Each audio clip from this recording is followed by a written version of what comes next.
আমি আশা করব যে আনন্দ উদ্দীপনা নিয়ে আমাদের এই জেনজিরা পরীক্ষা দিচ্ছে, এটি সত্যি অভাবনীয় এবং তাদের যে আনন্দ উৎফুল্লতা আমি যাওয়ার পরে এতে আমি সত্যি সমাদৃত হয়েছি। জয় মন্টপ উচ্চ বিদ্যালয় সিংগাইর মানিকগঞ্জ, সেখানে একটি ছাত্র আর একটি ছাত্রের খাতা দেখছিল। শিক্ষক সামান্য একটু অমনোযোগী ছিল, আমি সেখানে সাবধান করে দিয়ে আসছি এবং ম্যাজিস্ট্রেট সাহেবকে বলেছি এই ব্যাপারে তাদের সাবধান করতে। 2 নম্বর আমরা গিয়েছি শাহরাইল উচ্চ বিদ্যালয় সিংগাইর মানিকগঞ্জ, এটিকে অতিমাত্রা ঝুঁকিপূর্ণ কেন্দ্র হিসেবে তারা আখ্যায়িত করেছিল। সেই জন্য আমি ভেবেছি সরজমিন আমি দেখব। পরীক্ষা কেন্দ্রটি ভালো সুন্দর পরীক্ষা হচ্ছে, কিন্তু পরীক্ষা কেন্দ্রটি বাজারের মধ্যখানে, সেই জন্য এটাকে ঝুঁকিপূর্ণ হিসাবে বলেছে, কারণ প্রচুর জটলা হয়, যে কোনো সময় মব অ্যাটাক হতে পারে। কিন্তু এটা তো এখন আর কোনো সম্ভাবনা নেই, কারণ অভিভাবকরা খুব অত্যন্ত সহনশীল এবং সহযোগী। আমি এটাও দেখতে পেয়েছি সেখানে যারা অভিভাবক এসছেন পুরুষ মহিলা সকলেই আমি যাওয়ার পরে অত্যন্ত উৎসাহিত হয়েছেন, আনন্দিত হয়েছেন এবং আমি যাওয়াটা তারা কঠিনভাবে সমর্থন করেছেন এবং উৎফুল্লিত হয়েছে। 3 নম্বর কেন্দ্রে আমি গিয়েছি তেঁতুলঝরা উচ্চ বিদ্যালয় সাভার, সেখানেও খুব সুন্দর পরিবেশ।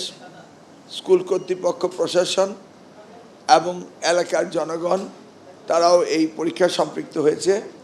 অভিভাবকদেরকে তারা প্রচণ্ড রোদের মধ্যে বাইরে তরমুজ পানীয়, ঠান্ডা পানীয় খাওয়ানোর ব্যবস্থা করেছেন এবং তারাও বেশ আনন্দিত। আমি সেখানে গিয়েছি, কন্ট্রোল রুমে গিয়ে আমি সিসি ক্যামেরাগুলো দেখেছি এবং দেখলাম প্রত্যেকটি কন্ট্রোল রুমে সিসি ক্যামেরা রয়েছে এবং হেড এক্সামিনার কেন্দ্র সচিব তার কক্ষে বসেই রুমগুলি পর্যবেক্ষণ করছেন।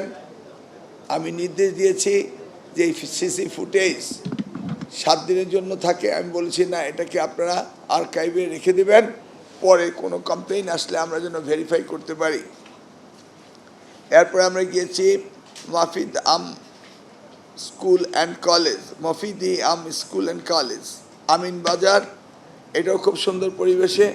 এখানেও অভিভাবকদের আপ্যায়নের ব্যবস্থা বাইরে ছিল, কলেজের পরিবেশ, স্কুলের পরিবেশ বেশ সুন্দর ছিল। সর্বশেষ আমরা মডেল একাডেমি পাইকপাড়াতে গিয়েছিলাম, সেখানেও দেখলাম খুব সুন্দর পরীক্ষা হচ্ছে, সিসি কন্ট্রোল রুমও সুন্দর রয়েছে, অভিভাবকরাও বেশ ডিসিপ্লিন এবং অভিভাবকরা আমাকে সকলেই করতালির মাধ্যমে বলেছে আমরা চাই এরকম পরীক্ষা হোক। এ হলো আজকে পরীক্ষার কেন্দ্রে আমার ব্যক্তিগতভাবে ঘুরে আসা খবর। এছাড়া আমি খবর নিয়েছি টেলিফোনে সারা বাংলাদেশে সকল বোর্ডের চেয়ারম্যানগণ বলেছেন পরীক্ষা সুন্দর হচ্ছে, কোথাও কোনো অপ্রীতিকর ঘটনা ঘটেনি, প্রশ্ন আউটের কোনো সম্ভাবনা আদৌ নেই এবং হয়নি এবং এই ধরনের কোনো আলোচনা নেই। আমি সর্বপ্রথমেই ধন্যবাদ জানাবো আপনারা সাংবাদিকগণ, আপনারা সকলে সহযোগিতা করেছেন।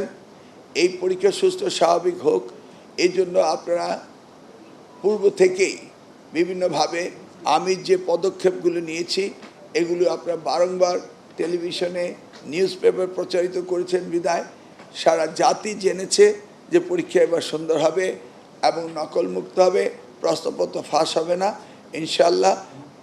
আমি আশা করব যে আনন্দ উদ্দীপনা নিয়ে আমাদের এই জেনজিরা পরীক্ষা দিচ্ছে, এটি সত্যি অভাবনীয় এবং তাদের যে আনন্দ উৎফুল্লতা আমি যাওয়ার পরে এতে আমি সত্যি সমাদৃত হয়েছি। ধন্যবাদ আপনাদের সকলকে।